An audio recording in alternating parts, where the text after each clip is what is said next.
cost of living crisis, which he also made worse via Brexit. Is the minimum wage too high?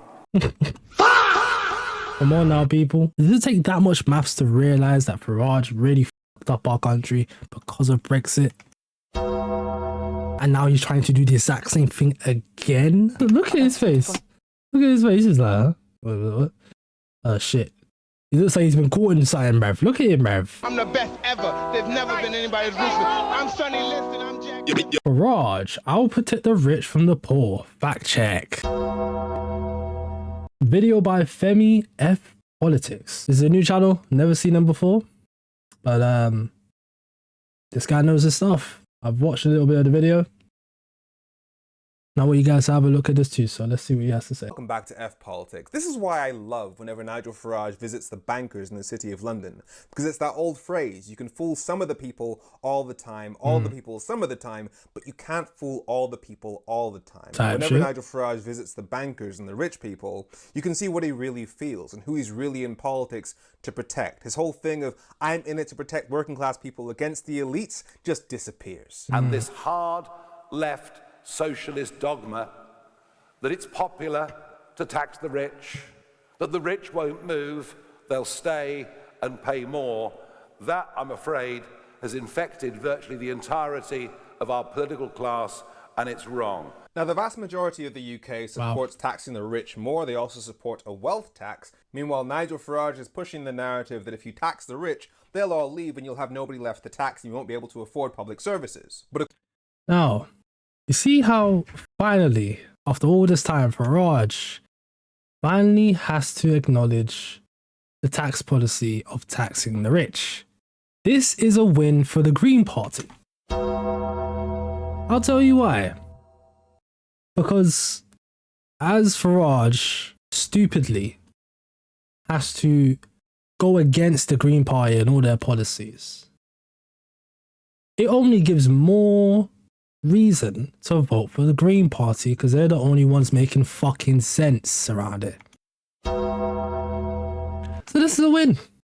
Farage, please, please, please, go ahead and speak the ludicrous talk that you are spouting to the Reform Party because it makes it look even more stupid. This is a win. This is a win, boys. This is a win. This is a win.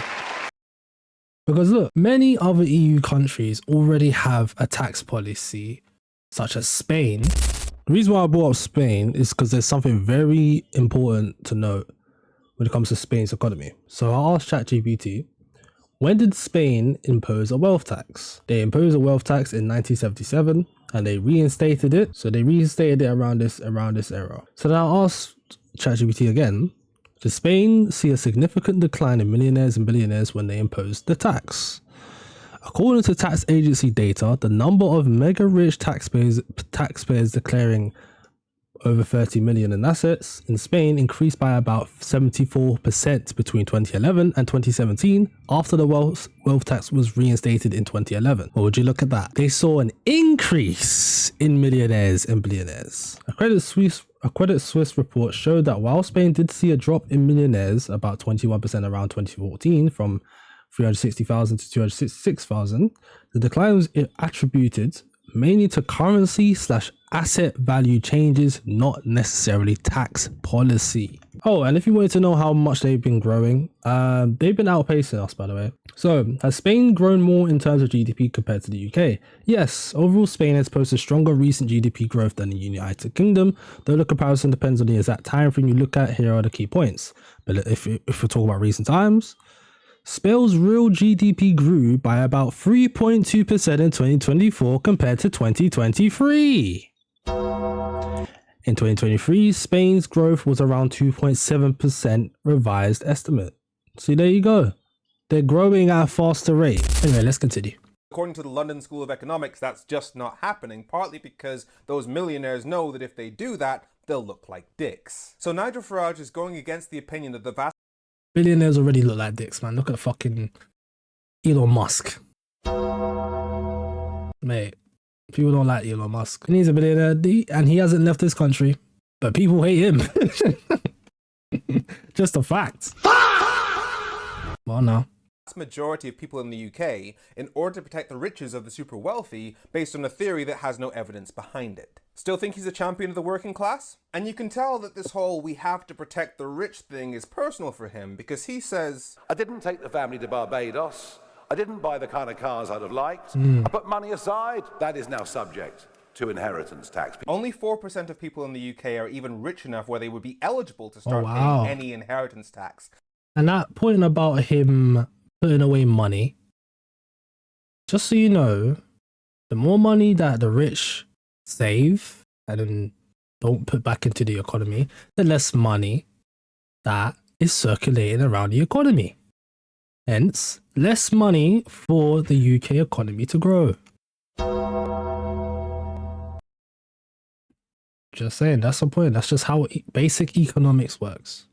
That's the sort of people that Nigel Farage is weeping for. But here's how you know that his narrative of you can't tax the rich because they'll all leave is bullshit. Because our response has been, yeah, but then we'll make them pay an exit tax. We'll tax all their assets as they try to leave. And this is Nigel Farage's response to that. People are scared of retrospective taxation and even scared now of the idea of an exit tax. Okay, so let me get this straight. You don't want to tax the rich because if you tax the rich too much, then they'll all want to leave, according to you.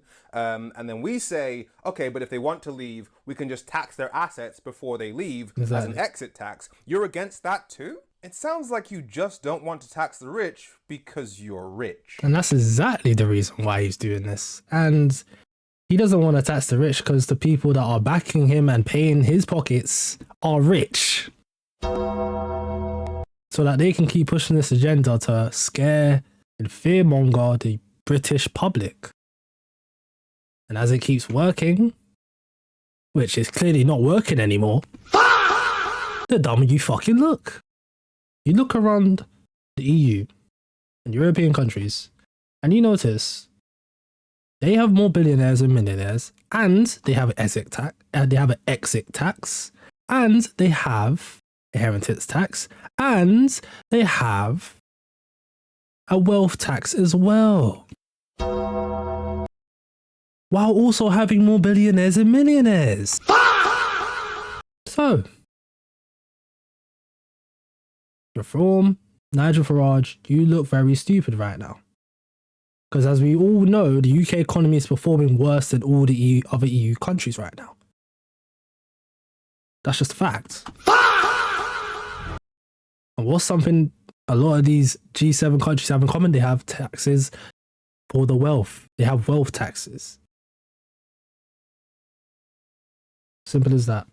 But perhaps the biggest disaster are young professionals who are caught in the £100,000 a year tax trap. That's the biggest disaster facing the UK economy. That's the biggest disaster.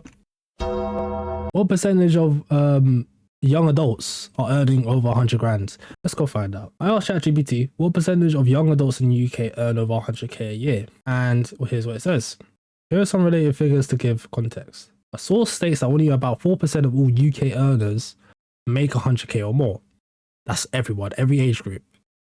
Another data set shows that among 18 to 34-year-olds, around 3% earn more than 70k. Only 3%. So the fact that they can't even get to 100k is a fucking problem. For ages 25 to 29, average earnings are far lower.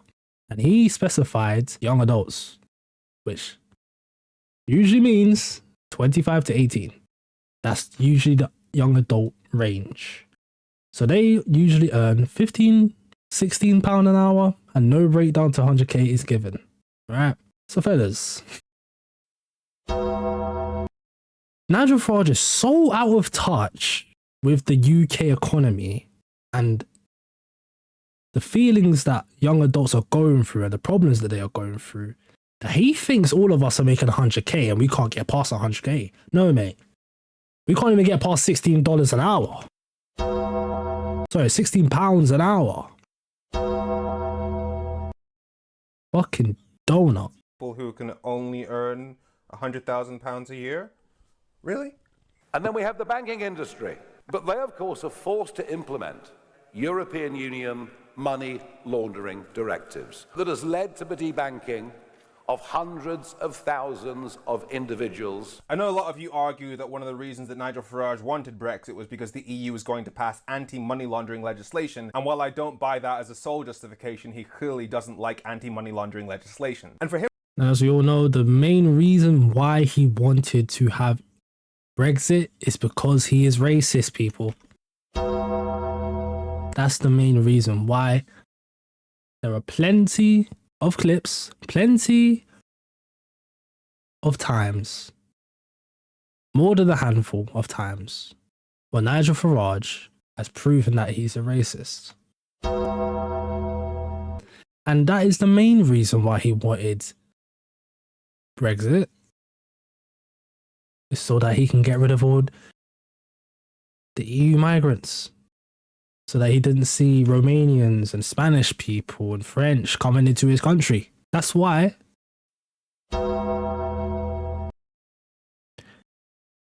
Doesn't take a genius to figure that shit out, because it didn't help the economy one bit. It made it significantly worse, as he's about to prove in this video. to complain about debanking, so where banks get rid of people as their clients, and link that to money laundering, when like a year ago he was complaining about being debanked. Are you telling on yourself here, Nigel? And I will make this See what that says? Farage could bring criminal proceedings against NatWest over debanking. This is unfinished business, say Reform UK leader, still fuming over scandal that saw exit of 2 bosses. Okay. Debanked. Are you telling on yourself here, Nigel? And I will make this absolute promise. We will substantially cut the benefits bill. Whatever your politics, left, right, socialist, capitalist, whatever, cutting benefits is taking money away from poor people. So you Not just poor people, by the way. This includes people on disability benefits as well. So people who literally can't work, he's trying to cut those benefits as well. Now, do you think that's a fucking thing that the UK economy or the British people truly want? Do people genuinely want to take money from people that are the most vulnerable? I'd hope it's no. Because that would be very, very morally wrong, ethically wrong. I mean, Keir Starmer's already tried to do this for the elderly. And that's another person who benefits from benefits, is the elderly, the olds, the people that watch him and subscribe to his mentality. Old people, pensioners, old white pensioners. They watch Reform, GB News, and they're the ones who are benefiting from benefits as well. So if he cuts that tax bill, that affects you guys too. Ridiculous. You need to have a justification if you're going to do that. Now, what's Nigel's? There has been a 50% increase in disability claims in Britain over the course of the last 5 years. Wait, 5? And I just want to see if that's true.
Over the last 5 years in the UK, has there been a 50% increase in benefits claimants?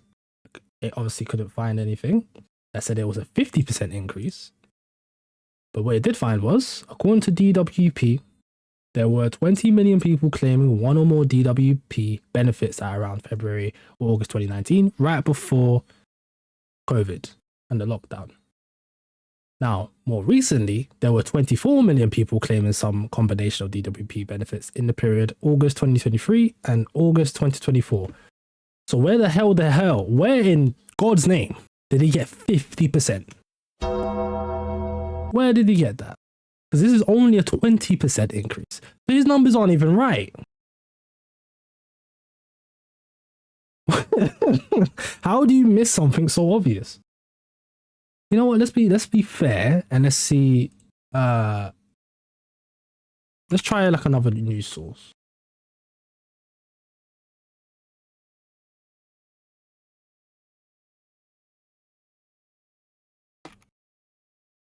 Last year.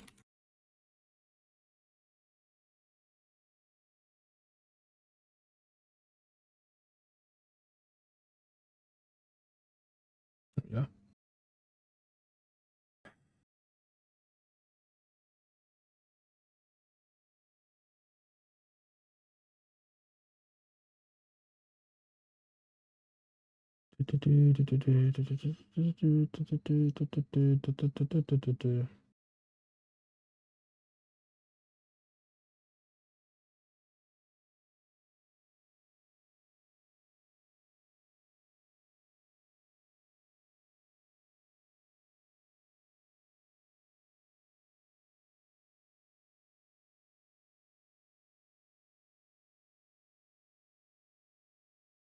Well,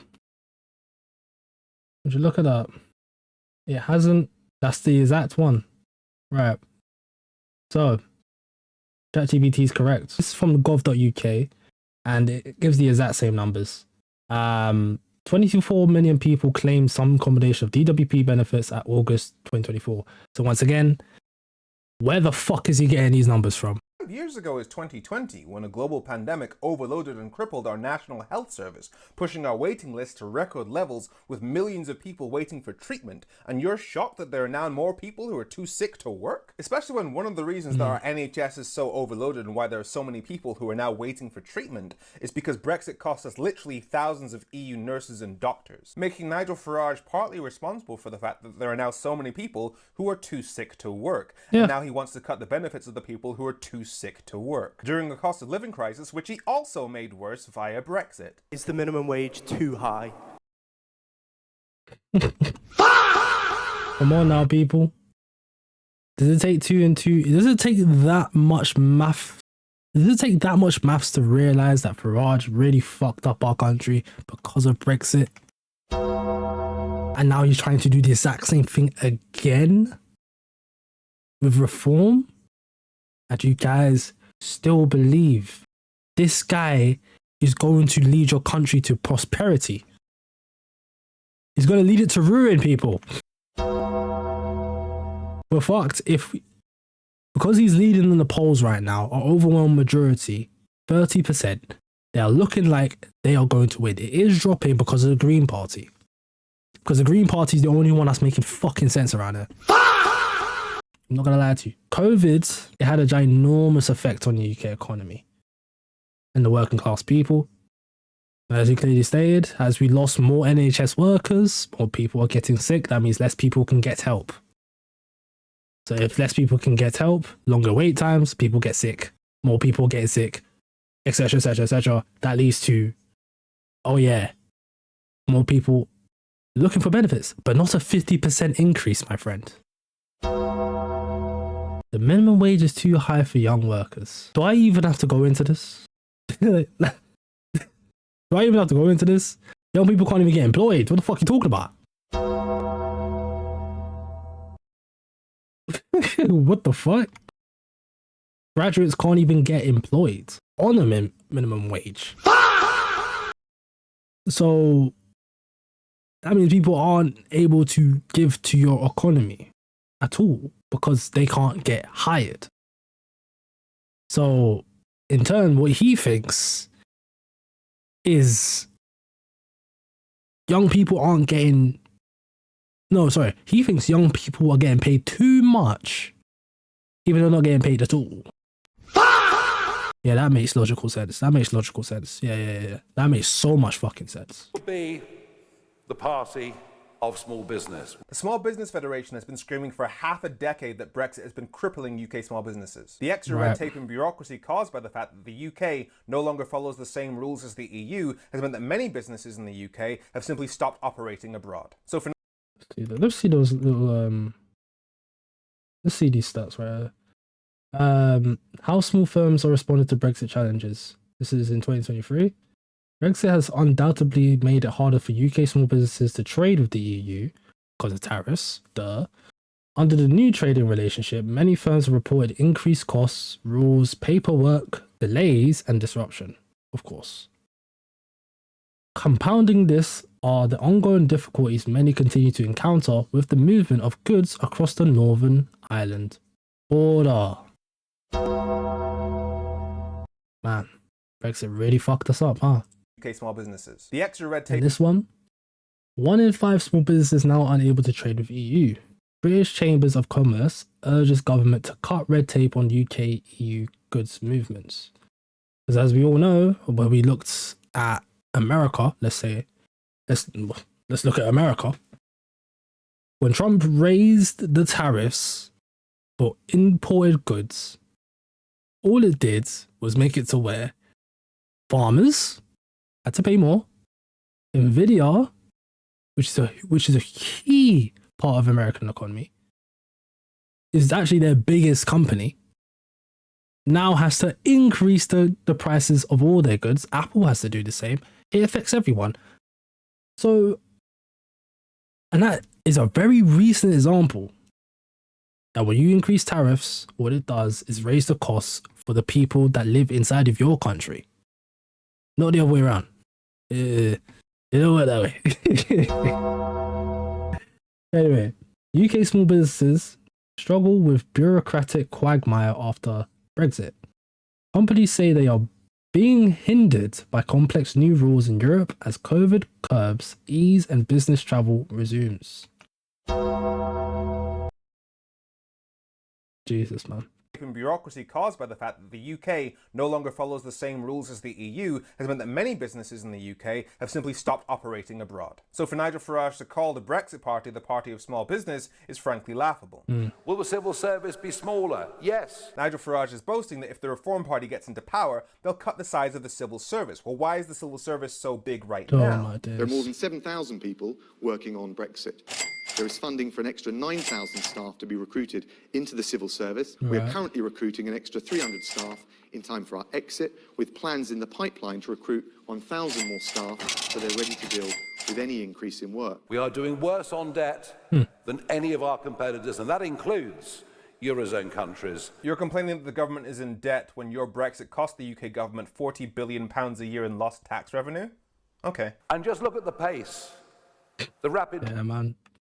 This guy isn't very smart. Fucking hell. pace that we continue to deindustrialise. It's all going. Make UK is the trade association that represents UK manufacturing, and they've been screaming for years that Brexit has been undermining the UK's place in European supply chains. Interesting. Our CEO Stephen Fifson said that while there was now a bit of realism from Rishi Sunak's governments on the limited benefits of Brexit divergence, there was still a need to develop a coherent strategy for the sector, which includes myriad smaller companies that support big manufacturers in autos, pharmaceuticals, chemicals, and aerospace. Interesting. Warn Brexit. The UK manufacturers warn Brexit is undermining their place in EU supply chains. So they can't compete. So what does that mean? Less money coming back to the UK economy.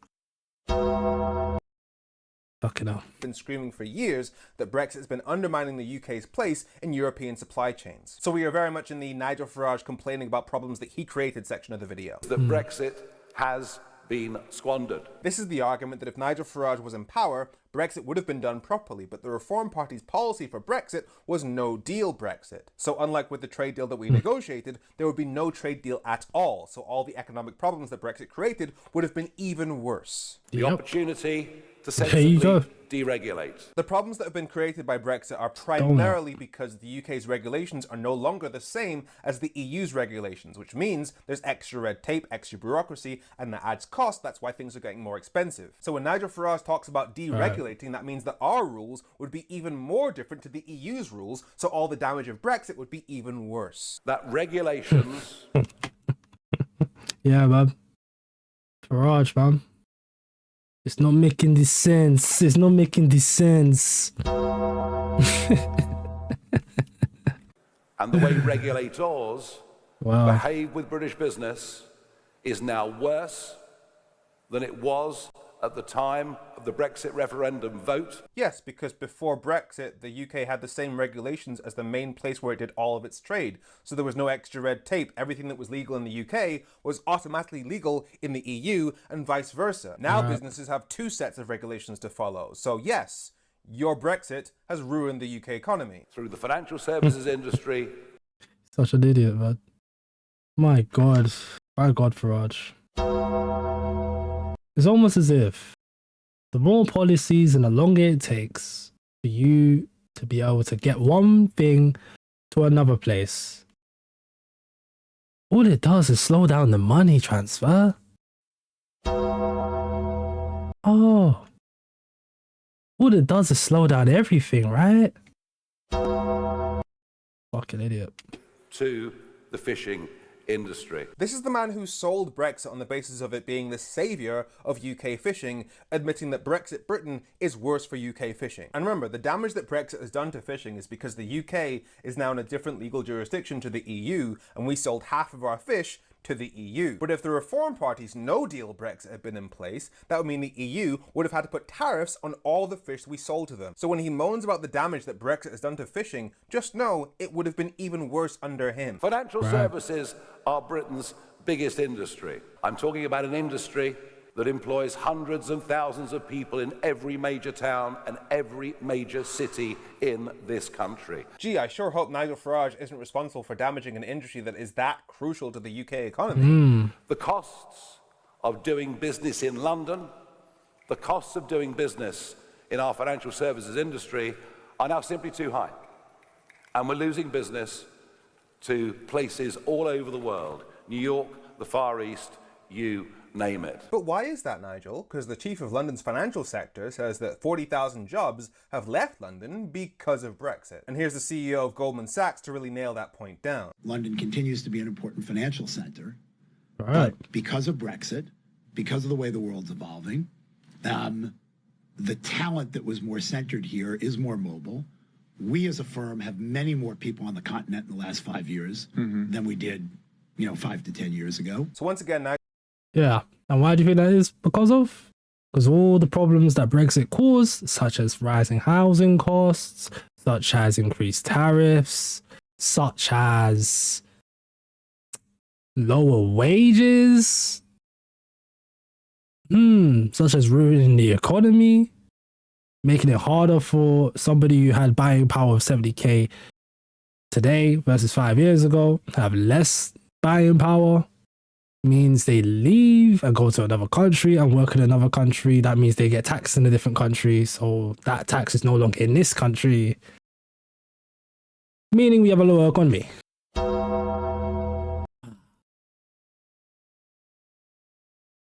Such a donut.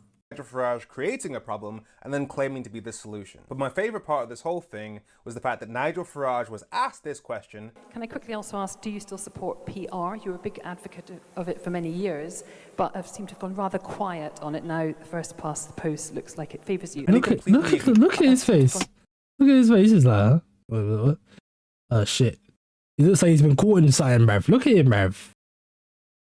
Donut, bruv. Rather quiet on it now. The first past the post looks like it favours you. And he completely ignored that question. He didn't answer it at all. He was asked about why he's being silent about the fact that he used to support a fair voting system when he would have benefited from it, and now that he thinks he can win under this voting system, he's not talking about it anymore. And his response to being accused of staying silent on this issue was to stay silent on this issue. You have to question the mind of anybody who still trusts Nigel Farage. Yeah. I'm Femi. Make sure you follow. You truly do, man. You truly do.